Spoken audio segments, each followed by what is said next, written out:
The sterile scent of antiseptic, sharp and unforgiving, clung to the air like a second skin. It was a scent SEOKJIN, or Jean as the world knew him, had become intimately familiar with over the past few days. The antiseptic smell, however, was a poor substitute for the intoxicating aroma of sweat, excitement, and thousands of screaming fans that usually clung to him after a concert. The stark white walls of the hospital room pressed in on him, a stark contrast to the kaleidoscope of lights and colors that usually surrounded him on stage. He lay in the hospital bed, the crisp white sheets a stark reminder of his unexpected confinement. The rhythmic beeping of the heart monitor, a relentless, mechanical pulse, was the only sound besides the rhythmic drumming of the rain against the panoramic window. The city outside, usually a vibrant tapestry of lights and life, was now a blurry, indistinct canvas of gray and black, mirroring the storm raging within him. That he traced the outline of the faint scar above his left eyebrow, a souvenir from a clumsy stage mishap years ago. It was a small mark, almost invisible unless you looked closely, but it represented a resilience he hadn't felt lately. The exhaustion, a constant companion for years, had finally caught up with him, relentless predator that had cornered him in this sterile cage. It wasn't a sudden collapse, but a slow, insidious erosion, a gradual draining of his energy, leaving him feeling hollowed out, depleted. The relentless schedule, the constant pressure to perform, to maintain the image of the flawless, ever-smiling idol, it had taken its toll. He had pushed himself to the brink, ignoring the warning signs, fueled by adrenaline and a desperate need to meet the expectations of millions. He closed his eyes, trying to conjure the familiar roar of the crowd, the electrifying energy of a sold-out stadium. He could almost feel the vibrations of the bass drum in his chest, the heat of the stage lights on his skin, the exhilarating rush of performing for thousands of adoring fans. But the memories felt distant, hazy, like faded photographs in a dusty album. The flashing lights of concerts, the roar of thousands of fans, the intoxicating energy of the stage, all of it felt like a dream, a vivid, unreal memory from a past life. This quiet, sterile room felt like a world away, a desolate island in a vast, indifferent ocean. The silence was deafening, broken only by the rhythmic beeping of the heart monitor, a constant reminder of his vulnerability, his mortality. He felt utterly alone, the weight of his fame pressing down on him like a physical burden, a suffocating blanket of expectation and responsibility.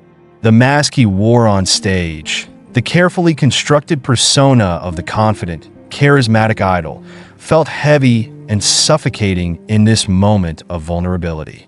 He longed for the simple comfort of anonymity, the freedom to be just SEOKJIN, a man grappling with exhaustion and the fear of letting down those who depended on him. The rain continued to lash against the window, a relentless, mournful symphony that echoed the turmoil within him. That a soft knock on the door, hesitant and gentle, broke the oppressive silence. SEOKJIN flinched, startled by the intrusion into his solitude. He had grown accustomed to the quiet, the absence of noise, the stark contrast to the cacophony of his usual life. A nurse entered, her face etched with a mixture of concern and something else, hope. It was a subtle expression, almost imperceptible, but SEOKJIN, attuned to the nuances of human emotion, noticed it immediately.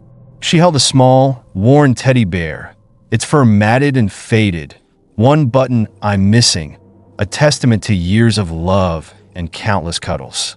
The bear itself was unremarkable, yet it held a certain quiet dignity, a silent story of a child's unwavering affection.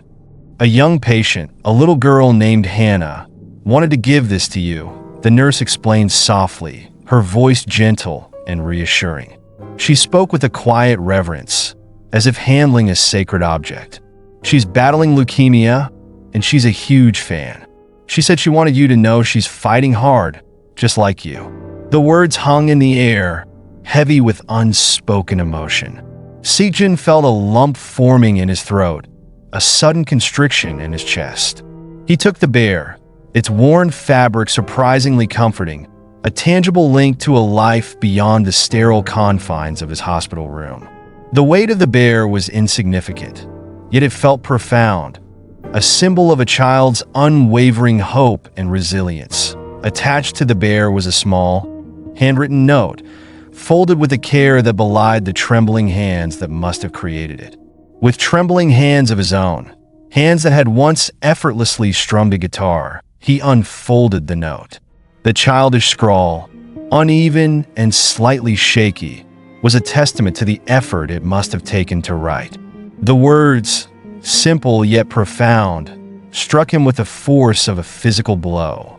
The simplicity of the words, the raw honesty of a child facing a life-threatening illness, cut through the layers of exhaustion and self-pity that had enveloped him. His own exhaustion, his own struggles, suddenly felt insignificant, dwarfed by the monumental challenge faced by this little girl. The note read, "Dear Jean, I'm so brave, just like you. I watch your videos every day. They make me strong. I'm fighting really hard to get better, just like you're fighting to get better. Please get better soon. I want to meet you someday. Love." Hannah, the words, "I'm so brave, just like you," resonated deeply within him. Jean, the global superstar, the idol millions looked up to, was considered brave by a little girl battling cancer. The irony wasn't lost on him. He had always considered himself brave, pushing his limits, defying expectations. But Hannah's bravery was of a different order, a quiet, unwavering courage in the face of unimaginable adversity. Her words were a stark reminder that his struggles, while real and significant, paled in comparison to the battles fought by others. He felt a profound sense of humility, a humbling realization of his own privilege and the fragility of life. The worn teddy bear, a simple gift from a child, felt like a precious artifact, a symbol of hope and resilience in the face of despair. The rain outside had intensified, but now, instead of mirroring his inner turmoil, it felt like a cleansing rain, washing away the self-absorption and replacing it with a profound sense of empathy and purpose. He knew in that moment that his recovery wouldn't just be about his own well-being. It would be about the hope he could offer to Hannah and to others facing similar struggles. The quiet room, once a symbol of isolation and despair, now felt like a sanctuary, a place of reflection and a renewed sense of purpose. The next day brought a visit not from a nurse, but from Hannah's mother, a woman whose eyes held a captivating blend of strength and profound weariness.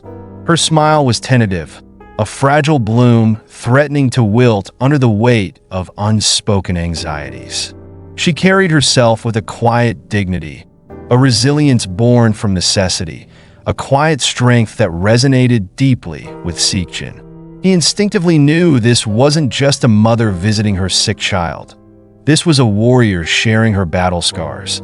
She spoke of Hannah's unwavering spirit, a spirit that shone brighter than any spotlight Seokjin had ever experienced. She described Hannah's love for music, her tiny fingers mimicking the movements of his hands on the guitar in videos she'd watched countless times. She spoke of Hannah's unwavering faith in Seokjin, a faith that had become a lifeline in the tumultuous sea of her daughter's illness.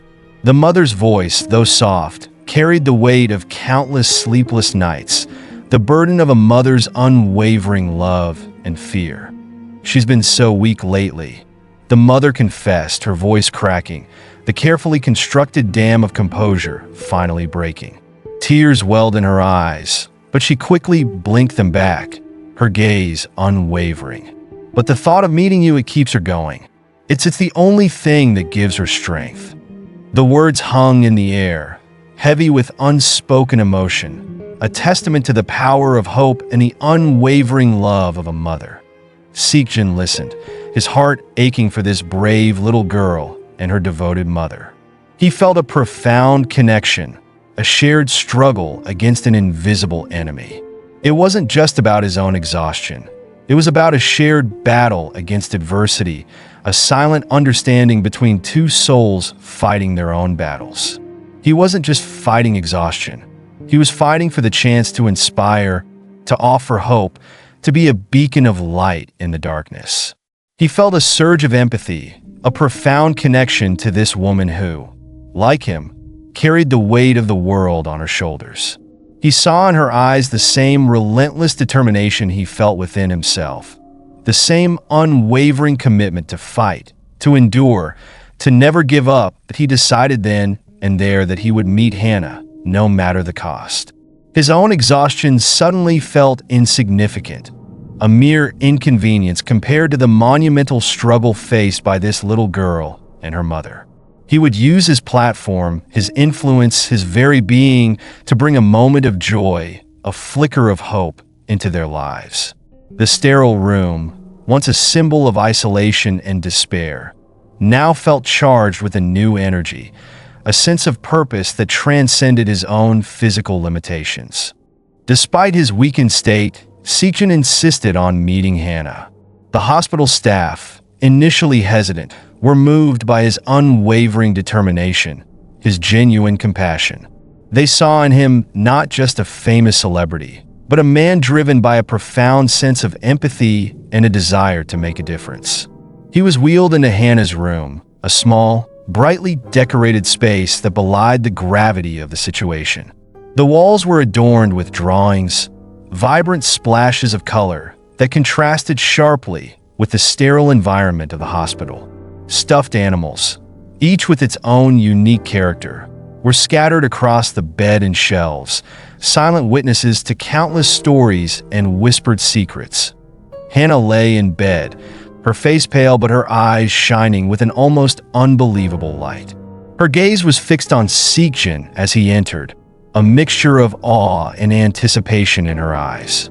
SEOKJIN, his own exhaustion forgotten, felt a surge of emotion, a profound connection with this child who had taught him the true meaning of strength. He sat beside her bed, his presence radiating a quiet warmth that filled the small room. He sang a soft lullaby, his voice gentle and soothing, a melody that seemed to weave a spell of comfort and peace. His voice, usually powerful and resonant, was now soft and tender, a gentle caress on the soul. Hannah's tiny hand reached out and grasped his, her touch surprisingly strong, a testament to her unwavering spirit. He felt a surge of emotion, a profound connection with this child who had taught him the true meaning of strength. It wasn't the strength of a performer on stage, but the quiet, unwavering courage of a child facing a life-threatening illness that he spent hours with her, sharing stories, singing songs, and simply being present. He spoke of his own struggles, his own moments of doubt and despair, creating a space of shared vulnerability and understanding. It wasn't a performance. It was a genuine connection between two souls battling their own battles, a shared understanding that transcended the boundaries of fame and illness. He listened to her stories, her dreams, her fears, offering comfort and reassurance. He saw in her eyes the same unwavering spirit that had driven him through his own challenges, the same resilience that had allowed him to overcome countless obstacles. He left the room feeling changed, humbled, and profoundly grateful for the unexpected gift of this encounter. The sterile scent of antiseptic was replaced by the sweet fragrance of hope, a fragrance that lingered long after he left. The rhythmic beeping of the heart monitor seemed to fade into the background, replaced by the quiet rhythm of a heart filled with gratitude and a renewed sense of purpose. News of SEOKJIN's visit to Hannah spread like wildfire, fueled by a combination of heartwarming human interest and the inherent fascination with the global superstar's unexpected act of kindness. The story, initially shared in hushed whispers among hospital staff and Hannah's family, quickly escalated, propelled by social media and the ever-hungry news cycle. Photographs, surreptitiously taken by a sympathetic nurse, surfaced online, showing SEOKJIN's gentle interaction with Hannah, his hand gently holding hers, his face etched with a mixture of concern and genuine affection. The images, devoid of the usual polished sheen of celebrity photo shoots, were raw and authentic, capturing the genuine emotion of the moment. The contrast between the meticulously crafted image of the K-pop idol and the unguarded vulnerability in these photos resonated deeply with people worldwide. The story transcended the usual celebrity news cycle. It became a symbol of hope, a testament to the power of human connection in the face of adversity. It was a story about a global superstar who, stripped of his carefully constructed persona, revealed a profound empathy and compassion that resonated with millions. The comment sections on social media were flooded with messages of support, admiration, and gratitude. People shared their own stories of illness, loss, and unexpected acts of kindness, creating a powerful online community united by shared experiences and a collective sense of hope. The story wasn't just about Seokjin and Hannah. It was a reflection of the shared human experience, a reminder of the power of empathy and the importance of human connection. That Seokjin's recovery was slow but steady, fueled by a newfound purpose that transcended his own physical well-being. The exhaustion that had initially confined him to the hospital bed was gradually replaced by a quiet energy, a sense of purpose that emanated from within. He continued to visit Hannah, their bond deepening with each visit. Their interactions were no longer just fleeting moments of celebrity interaction. They were genuine connections between two souls who had shared a profound experience. He would spend hours by her bedside, singing songs, telling stories, and simply being present, offering a comforting presence in the face of uncertainty. He learned about her favorite colors, her dreams of becoming a dancer, her love for animals, and her unwavering spirit in the face of her illness. He learned about her family, her mother's unwavering strength, her father's quiet support, and her younger brother's innocent joy. He became a part of their lives, a silent witness to their resilience and their unwavering love for one another. He used his platform, his immense reach and influence, to raise awareness for childhood cancer, inspiring others to donate to research and support organizations dedicated to fighting the disease. He didn't just make a single donation. He launched a global fundraising campaign, leveraging his social media presence and his influence to reach millions. He partnered with charities, participated in fundraising events, and used his music to create a powerful message of hope and resilience. His actions weren't just about helping Hannah. They were about creating a ripple effect, a chain reaction of kindness and compassion that extended far beyond the walls of the hospital and into the hearts of millions worldwide. He became an advocate, a voice for those who couldn't speak for themselves, a symbol of hope in the face of despair. The quiet room where his journey began now held a different kind of silence, a silence filled with gratitude, hope, and the quiet hum of a life transformed. The sterile scent of antiseptic was still present, but it was now overlaid with the comforting aroma of flowers, sent by fans from around the world, each bouquet a testament to the impact of his actions. The rhythmic beeping of the heart monitor was still there, but it no longer held the same ominous weight. It was now a reminder of his journey, a testament to his resilience, and a symbol of his renewed purpose. He had learned that true strength wasn't found on stage, bathed in the glow of thousands of lights, but in the quiet moments of shared humanity, in the simple act of offering comfort and support to those in need. His exhaustion was gone, replaced by a profound sense of purpose and a deep appreciation for the unexpected gifts life offers. The rain outside had stopped, and a soft sunlight streamed through the window, illuminating a new chapter in his life, a chapter filled with the quiet strength of compassion and the enduring power of hope. He had faced his own mortality, his own vulnerability, and emerged stronger, more compassionate, and more deeply connected to the human experience. He had found his true calling not on the dazzling stage, but in the quiet moments of shared humanity, in the simple act of offering comfort and hope to a little girl battling a life-threatening illness. The journey had been challenging, but the rewards were immeasurable. He had found a deeper meaning in his life, a purpose that transcended fame and fortune, a purpose that resonated with his soul. And in the quiet moments of reflection, he knew that the little girl, Hannah, had given him a gift far greater than he could ever have given her. The gift of purpose, the gift of meaning, the gift of a life transformed. The rain had stopped, and a new dawn had broken, not just in the sky, but in his heart.